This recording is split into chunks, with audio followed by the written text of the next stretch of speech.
রিজিক বা জীবিকা মানুষের জীবনের একটি গুরুত্বপূর্ণ অংশ এবং ইসলামিক দৃষ্টিকোণ থেকে কিছু কাজের মাধ্যমে রিজিক বৃদ্ধি পাওয়ার ওয়াদা করা হয়েছে।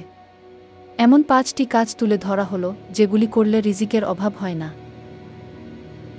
1. তাওয়াক্কুল, আল্লাহর উপর ভরসা রাখা।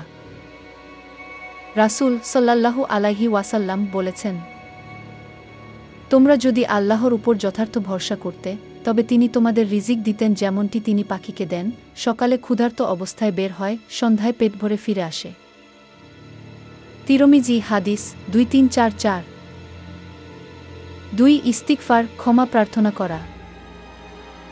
পবিত্র কুরআনে নূহ আলাইহিসসালাম বলেছিলেন,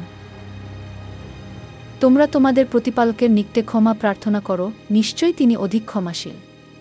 তিনি তোমাদের জন্য আকাশ হতে প্রচুর বৃষ্টি বর্ষণ করবেন এবং তোমাদের ধনসম্পদ ও সন্তানসন্ততি বৃদ্ধি করবেন। সূরা নূহ আয়াত 10:1-2। 3. আত্মীয়তার সম্পর্ক বজায় রাখা, সিলাতুর রাহিম। রাসূল সাল্লাল্লাহু আলাইহি ওয়াসাল্লাম বলেছেন, যে ব্যক্তি চায় তার রিজিক বৃদ্ধি পাক এবং বয়স বৃদ্ধি পাক, সে যেন আত্মীয়তার সম্পর্ক বজায় রাখে।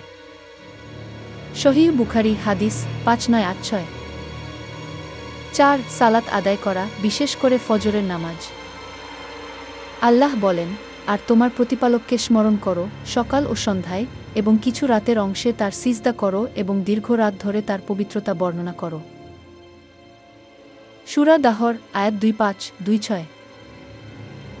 রাসূল সাল্লাল্লাহু আলাইহি ওয়াসাল্লাম বলেন, ফজরের নামাজের পর আল্লাহ তার বান্দাদের রিজিক ভাগ করে দেন। সহিহ হাদিস। 5. সাদকা ও দান করা।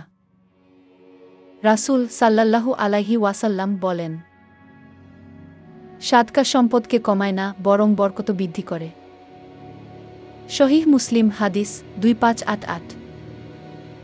এই আমলগুলো আনবে দুনিয়ার রিজিক ও আখিরাতের বরকত। রিজিকের চাবি যার হাতে, সেই আল্লাহই পার করে দেবেন সব প্রতিবন্ধকতা।